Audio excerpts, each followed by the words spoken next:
नमस्कार मित्रों, कैसे हो।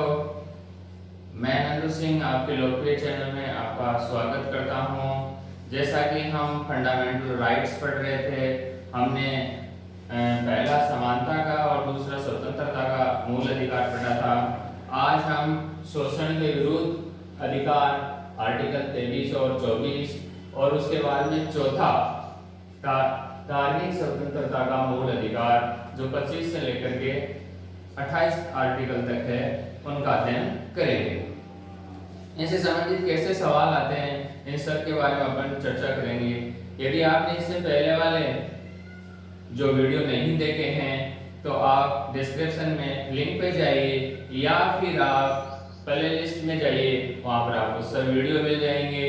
तो आज आइए हम पढ़ते हैं शोषण के विरुद्ध अधिकार अनुच्छेद 23 और 24। पहली बात तो इसका जो उल्लेख है अनुच्छेद 23 और 24 के अंदर है। आर्टिकल 23 देखिए, आर्टिकल 23 पढ़ रहे हैं, शोषण के विरुद्ध अधिकार है। देखिए, मानव दुर्व्यापार, मानव दुर्व्यापार एवं बलात् श्रम पर निषेध, बलात् श्रम पर निषेध। आर्टिकल 23 में क्या है कि मानव के दुर्व्यापार और बलात् जबरदस्ती श्रम पर निषेध है। इसको अपन यूं समझ सकते हैं कि आर्टिकल 23 में बेगार प्रथा पर रोक, बेगार प्रथा पर रोक है। बेगार प्रथा पर रोक लगाई गई है। जैसे बेगार प्रथाएं बहुत सारी है, हाली प्रथा, हाली रखना, मेहनत उसके बदले पैसे नहीं देना, हाली प्रथा, सागड़ी प्रथा, बंधुआ मजदूर प्रथा, बंधुआ मजदूर प्रथा, इन पे व्यक्ति बेगार प्रथा है। ऐसे भी पूछे जाते हैं हाली प्रथा क्या है, सागड़ी प्रथा क्या है, ये सब बेगार प्रथाएं हैं। तो बेगार प्रथा पर रोक अनुच्छेद 23 में। उसके बाद में आर्टिकल 24 पढ़ रहे हैं। अनुच्छेद 24 में देखिए आप क्या है कि जहां पर यहाँ पर मानव के दुर्व्यापार और बलात् श्रम का निषेध किया गया था, वहीं 24 में जो 14 वर्ष से कम आयु के बालक है उनके नियोजन पर क्या है, प्रतिबंध है। यानी जोखिम भरे जोखिम भरे कार्यों पर। जैसे अपन बात करते हैं कि कारखानों आदि में बालकों के नियोजन पर प्रतिबंध है, प्रतिबंध जो कारखाने आदि है। अर्थात अपन इसको यूं समझ सकते हैं कि जोखिम भरे कार्यों पर, जोखिम भरे कार्यों पर 14 वर्ष से कम आयु के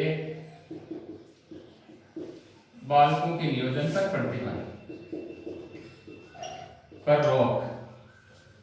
जो जोखिम भरे कारखाने, कल कारखाने आदि, उनमें अपन 14 वर्ष से कम आयु के बालकों को नहीं लगा सकते। ये अनुच्छेद 24 में।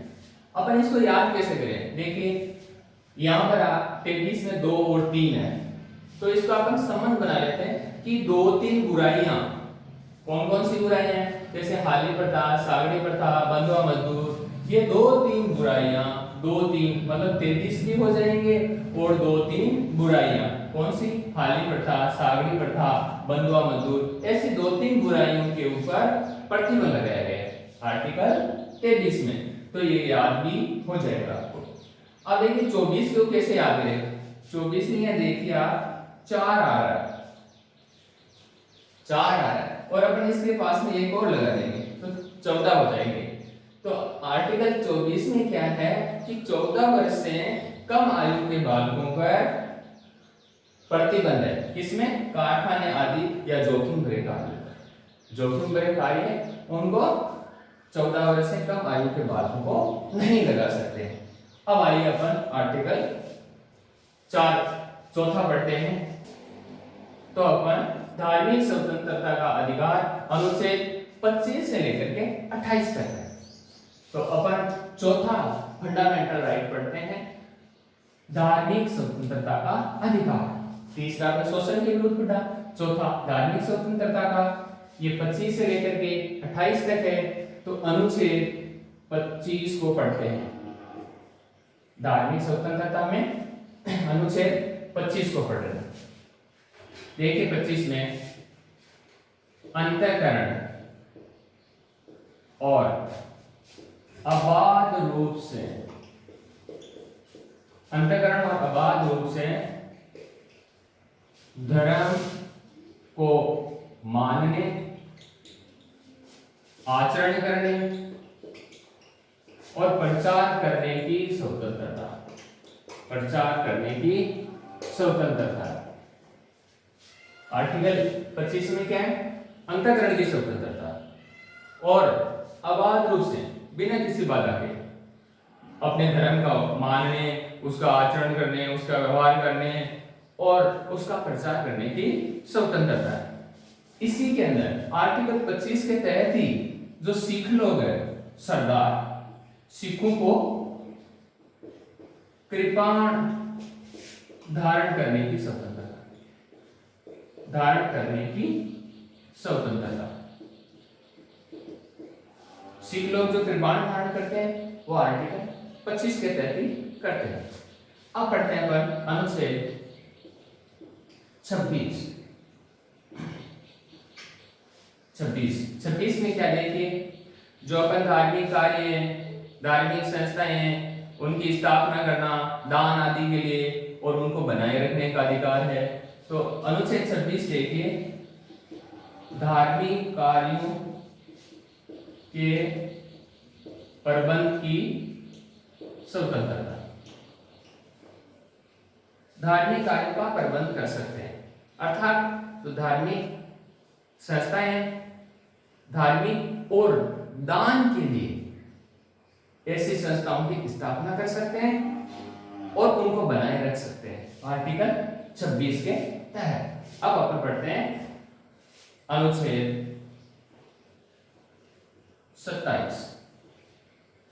27 में क्या है कि यदि कोई व्यक्ति धार्मिक कार्य के लिए व्यय करता है, खर्च करता है, तो उसके खर्चे पर टैक्स नहीं है। अर्थात धार्मिक व्यय पर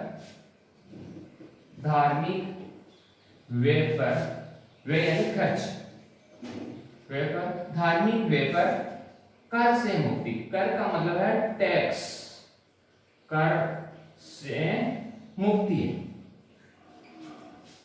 यदि किसी व्यक्ति ने किसी विशेष धर्म या संप्रदाय के लिए, उसकी वृद्धि के लिए खर्च किया है, आय जो खर्च की है वो आयकर रहित है, उसके ऊपर कोई टैक्स नहीं लगेगा, आयकर रहित है।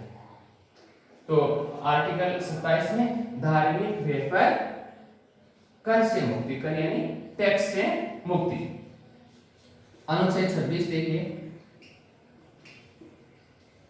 अनुच्छेद 28 कि अनुच्छेद 28 में ये है कि कुछ जो शिक्षा संस्थाएं हैं उनमें धार्मिक शिक्षा या जो धार्मिक उपासना है उसमें उपस्थित होने के संबंध में कुछ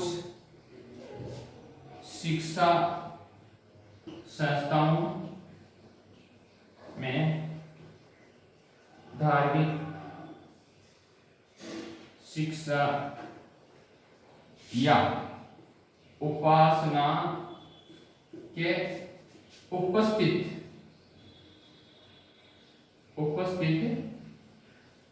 होने के संबंध में स्वतंत्रता।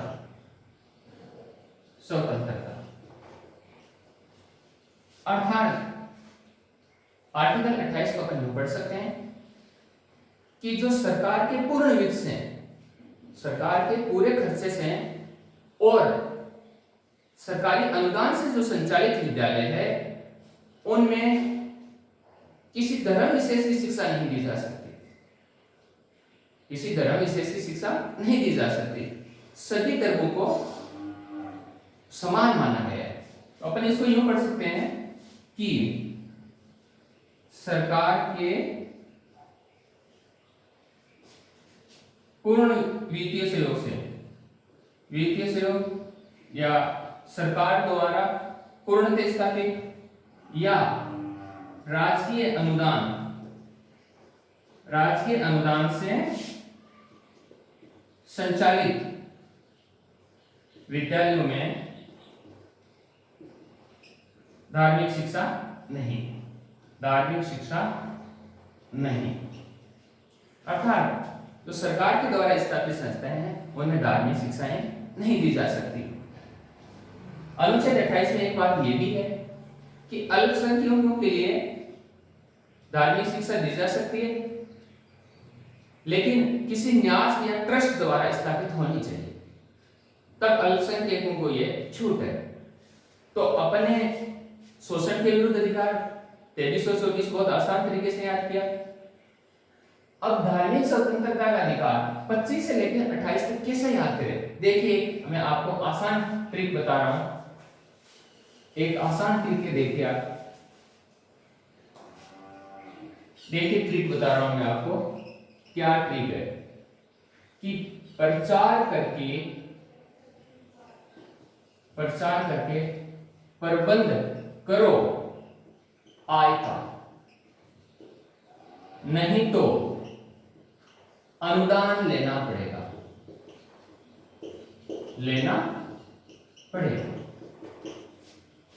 धार्मिक स्वतंत्रता का अधिकार आर्टिकल 25 से लेकर 28 तक कैसे याद है? ये देखिए आप कि प्रचार करके प्रबंध करो आय का, नहीं तो अनुदान लेना पड़ेगा।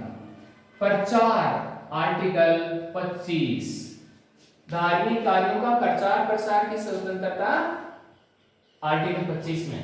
फिर यहाँ आया देखो, प्रबंध करो, धार्मिक कार्यों के प्रबंध करने की स्वतंत्रता। तो 25 के बाद ये प्रबंध 26 में प्रबंध का है। उसके बाद में देखिए आयकर रहित, अर्थात धार्मिक व्यय पर टैक्स नहीं, आयकर रहित आय, ये हो गया आर्टिकल 27 में। आयकर रहित की बात कहां की गई? आर्टिकल 27 में। फिर देखिए अनुदान। यहां अनुदान का मतलब है कि राजकीय अनुदान से संचालित विद्यालय है, वहां पे धार्मिक शिक्षा नहीं दी जा सकती। तो 27 के बाद अनुदान किसमें आ रहा है? आर्टिकल 28 में। आर्टिकल 28 में देखिए राजकीय अनुदान से संचालित, ठीक है।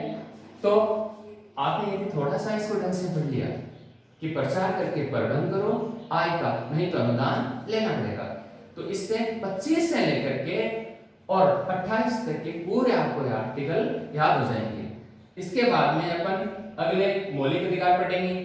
ये वीडियो आपको कैसा लगा कमेंट बॉक्स में कमेंट करें, शेयर करें, सब्सक्राइब जरूर करें।